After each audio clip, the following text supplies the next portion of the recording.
started. What I'd like to do starting off is actually to reference the, oh, I closed it. I want to reference the manual real quick so I can show you a particular line. When you're reading through the Maxwell for Rhino manual and trying to troubleshoot what you're doing with depth of field issues, there's one particular line that I think you may overlook, and that's what I did the first time I was doing this too, and I always have to go back to it because I always forget exactly what the problem is. So basically this whole section right here is all about depth of field and trying to get things to be focused and dealing with your exposure, and that's how you get something like this, where part of the image is focused and part of it is not focused.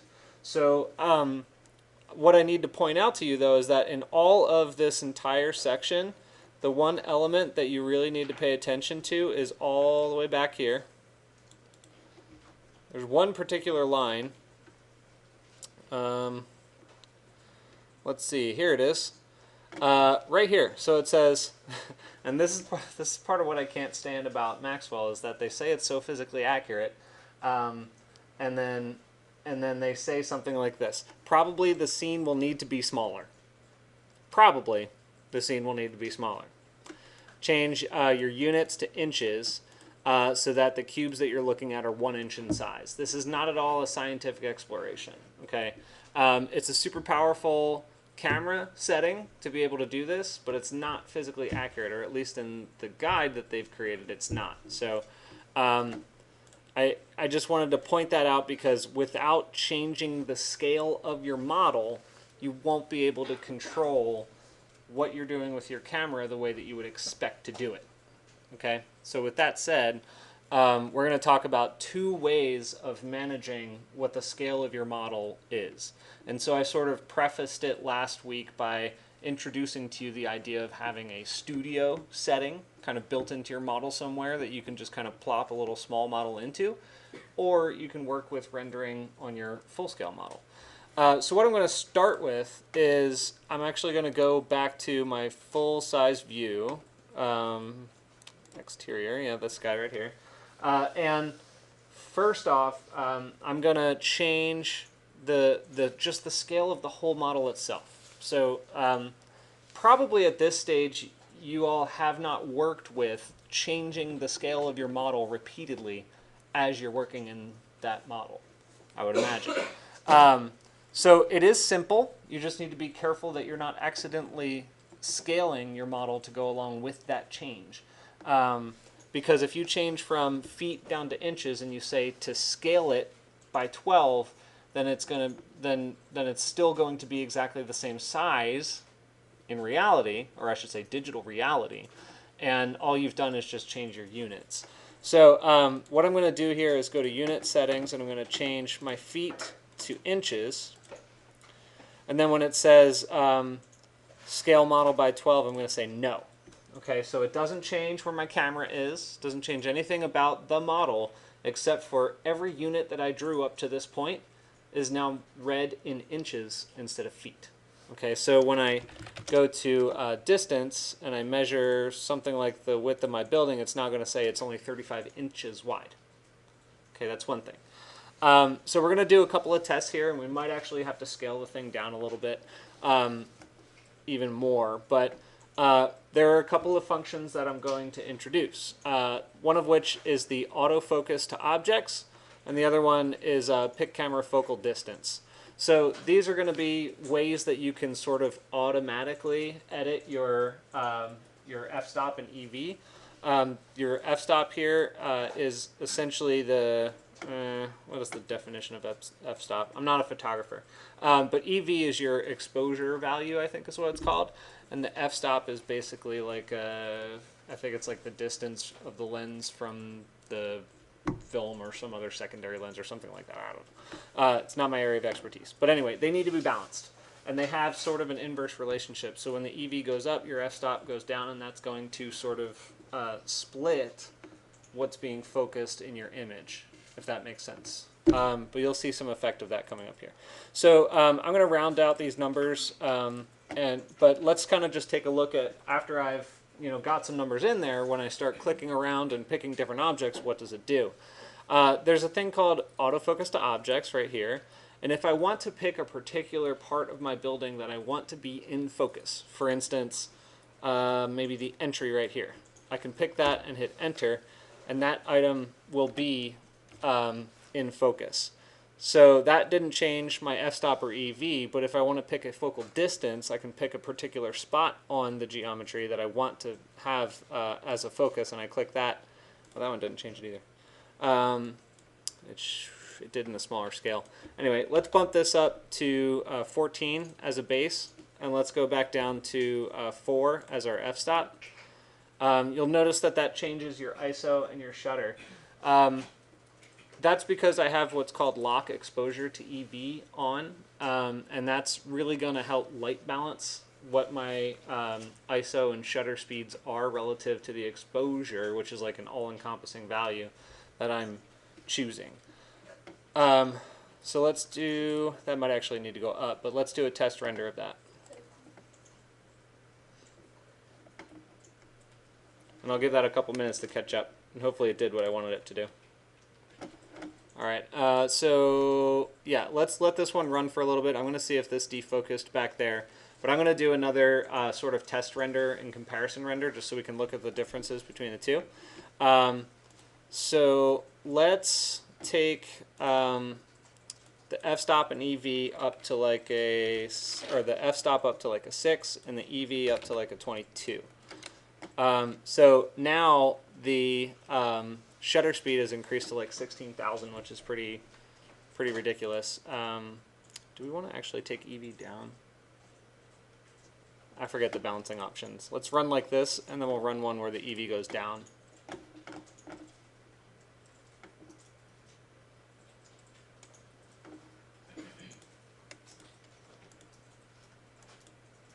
And then I'm going to set the EV to 9. We'll leave this at 4.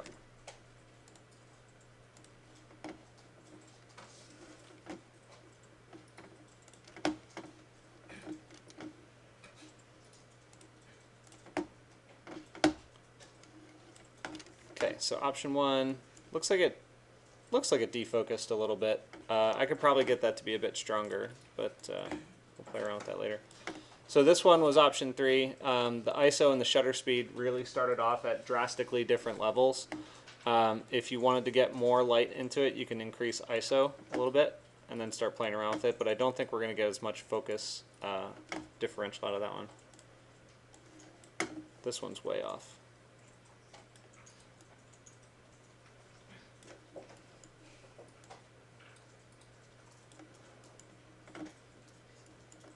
Alright, I'm going to let that run for a couple minutes. And then there's one other thing that I wanted to show you. So we already reduced it by a factor of 12, and you need to compare this to what happens when you reduce it to a sort of micro scale. So even at 36 inches, this building is actually still kind of big. It's a 3-foot wide model that we're essentially photographing. But we're going to take this entire model and we're going to scale it by another 12. I don't like that sun position. I'm going to scale it relative to the corner of the building here. 12. Let's go back to exterior.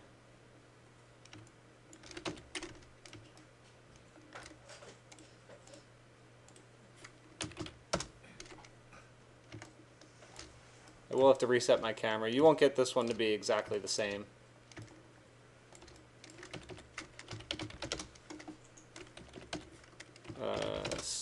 Not scale, distance. I just want to measure the corner distance real quick. So now it's only 3 inches wide. So I'm going to do an f-stop of, I think I want to keep it at 14, EV of 4. Actually, let's go down to 12. EV of 4. That should work. Oh, and then I want to make sure that my focal distance is corrected as well. So I'm going to say focal distance there.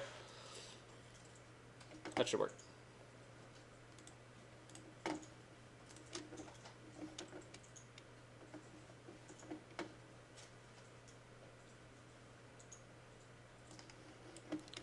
I'll give that a minute. Okay, I'm just going to close the book on this one real quick. So basically, what you're seeing here is that we've actually managed to increase that depth of field. And the exposure value gets really sensitive when you scale it down this far. So it's, like I said, it's kind of a balancing act. You have to scale down your model. You need to play very carefully with your lights.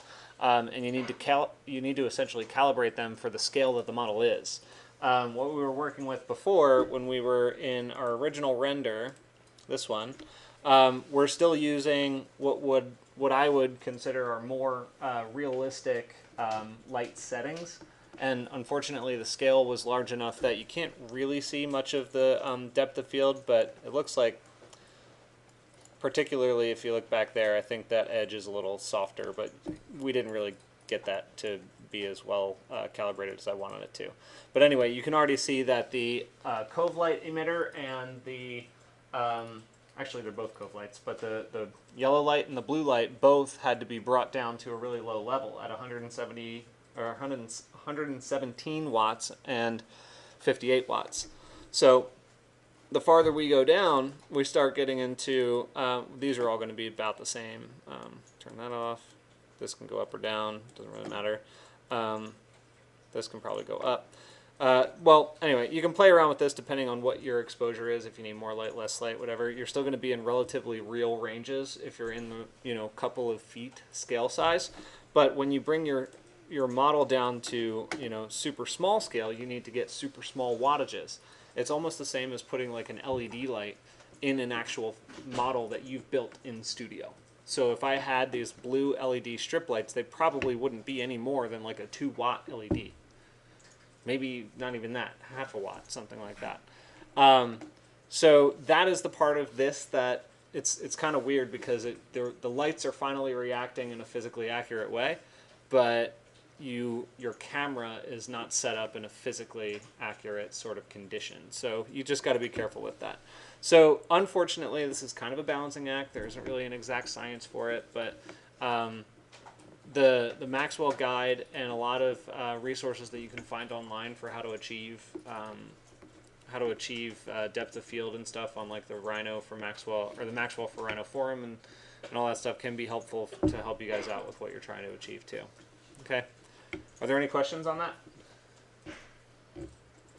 Okay, so hopefully you don't find this to be too different than what you were working with before. One thing I do want to point out, though, is that if you look at the material down here, the scale is quite different than the scale here. So this is kind of like, the period of the waves across this surface is smaller than the period of the waves across this surface. Well, actually, this one kind of bleeds out, but you just want to be careful of that because the material itself is going to scale with is not going to scale with the model.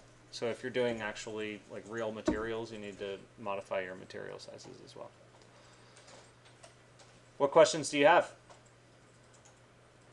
I see you're all looking at your screens and clicking rather than listening. Yes? So if you scale the model to the little bit more smaller size, it's going to focus more, or? Yeah, so it's a factor of the focal range distance. So that tool is right here. And when you pick a camera focal distance, depending on how small your model is and how far away you've set your distance, it's going to calibrate either a foreground or background blur.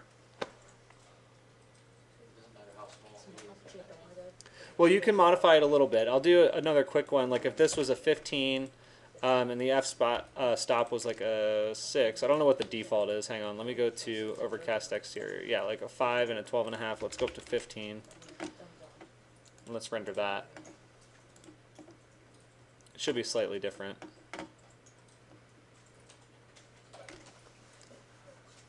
But like anything else while teaching this class, watch it turn out to be exactly the same.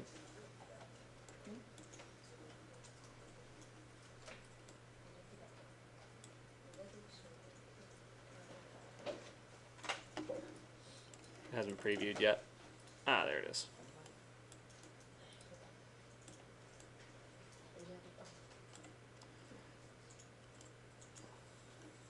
Let's see. I'll pull this over. Let's get more sky. That's off. This needs to come way down. Way down.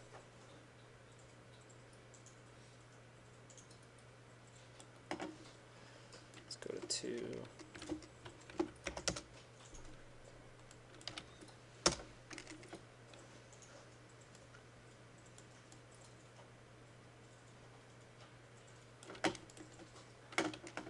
wow, I didn't change my focal distance at all.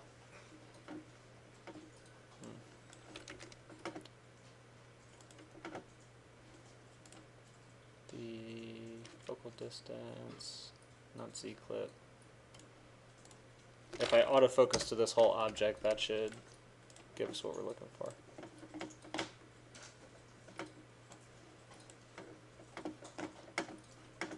Alright, give me a sec. I'll let this run. Alright, so I ran a few of them over the last few minutes, and I just want to show you to compare. So this was the original one we did. It had... let's see, we have, it's not going to show me my f-stop, is it? Yeah, f-stop 5.6 with an EV of 15. And it was at a very small scale, right? So the model itself is only, what, 3 inches wide, I think it came out to be? Something like that. So that is kind of the standard. But what I did differently, here's the key. What I did differently is I selected this entire geometry to be... the autofocus, so I selected the whole geometry and I set it to autofocus to objects. And then I started messing with the f-stop and the EV. So I did a few iterations. That one was the original. This one was one that I ran at, I think the f-stop was 25 and the EV was 15. So it still has a little bit of out-of-focus geometry. You can see the corner up here in the left has kind of gotten a little bit fuzzy. And if you look really closely at the right-hand side, you know, the lights are starting to get a little fuzzier there, but you can't really tell on that one. The background geometry is really the primary objects that are becoming fuzzy. Like this looks sharp, that looks fuzzy. That's the example. So that was at 25. So 25 is kind of an extreme change from 5. That's 5 times the differential of where the lens was relative to the film or the sub lens or whatever you want to call it. So I brought it all the way down to, this one was 12. Okay, so it wasn't quite as low as 5, but it was still lower than what the EV was. And this is kind of what I was looking for when I was setting it up. I was looking for something that shows most of the building in focus, and then the rest of the context around it out of focus. Okay, that was the goal. So it does take some calibration, a little bit of draft rendering, but in this particular case, relative to where my, or with where the lens is relative to my model, and what my EV settings were, I needed the f-stop to be 12. Okay, so you might need to just kind of like run 3 at the same time, let it go for 5-10 minutes, and just test which one has the approximate f-stop value and just calibrate it from there. Does that make any sense? Okay, it's a really powerful thing. I hope you guys take it kind of seriously. The unfortunate part of this is that I had to scale my entire model by half. So if you're going to have to do that, my suggestion is to copy it off to the side and make a small scale model on the side. Let me cancel these real quick, and I'll save my file and scale it back up to full size before we move on to the next thing. But before I do that, are there any other questions? No, none? You guys really don't ask that many questions, huh? No. Or are you just way more interested in modeling really cool buildings? Because y'all seem to be really into that. Okay, let's move on to the next thing.